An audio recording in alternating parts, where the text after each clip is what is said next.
नमस्कार मित्रांनो, कृषी वार्ता चॅनलमध्ये तुमचं स्वागत आहे. तर मित्रांनो, या व्हिडिओमध्ये आपण कांद्याचे बाजारभाव पाहणार आहोत. तसेच मुख्यमंत्री देवेंद्र फडणवीस यांच्या नागपूरमध्ये लाल कांद्याला आजचे दिन कसं काय आले ते पाहूया.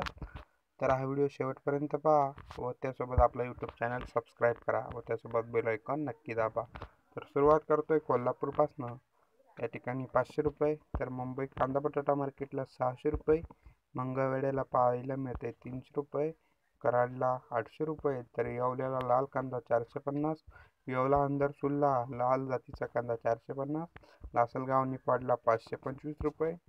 नागपूरला या ठिकाणी पाहू शकता, मी मगाशी म्हटल्याप्रमाणे मुख्यमंत्र्यांच्या नागपूरमध्ये लाल कांद्याला आजचे दिन येत आहेत. तर पाहू शकता, कुठे नव्हे तर नागपूरला लाल कांद्याची आवक 1100 क्विंटल असताना सुद्धा त्याचा सरासरी बाजारभाव 700 रुपये मिळतोय, जो की महाराष्ट्रातला लाल कांद्याचा सर्वोत्तम भाव या ठिकाणी मिळत आहे.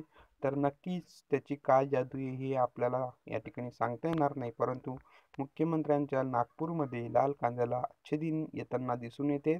तर पुढे पाहूया, राहुरी बाबुरीला लाल कांदा गेलाय 550, कळवणला लाल 501, तर मनमाडला 450, पिंपळगाव बसवून सायखेडा मार्केटला सुद्धा 450, वैजापूरला 485, तर देवळाला 525, अमरावतीला 750 रुपये, तर पुणेला पाहतोय 600 रुपये, पुणे खडकीला 500 रुपये, तर पुणे पिंपरीला 600, तर पुणे मुशीला 400 रुपये पाहायला मिळतोय, अंमळनेरला 320 रुपये, तर वाईला या ठिकाणी 850 रुपये, कल्याणला नंबर 1 500, नागपूरला पांढरा 800 रुपये, पिंपळगाव बसवूनला पोळ कांदा 570, तर कळवणला उन्हाळी 125, चंद्रपूर गदवांडला 900. तर मित्रांनो, हे होते कांद्याचे बाजारभाव, आणि अशाच प्रकारचे बाजारभाव पाहत राहण्यासाठी तुम्ही आपल्या यूट्यूब चॅनलला नक्की सबस्क्राईब करा व त्यासोबत बेल आयकॉन पण दाबा. तर पुन्हा भेटूया असाच एका बाजारभावाच्या व्हिडिओसोबत. तोपर्यंत जय शिवराय.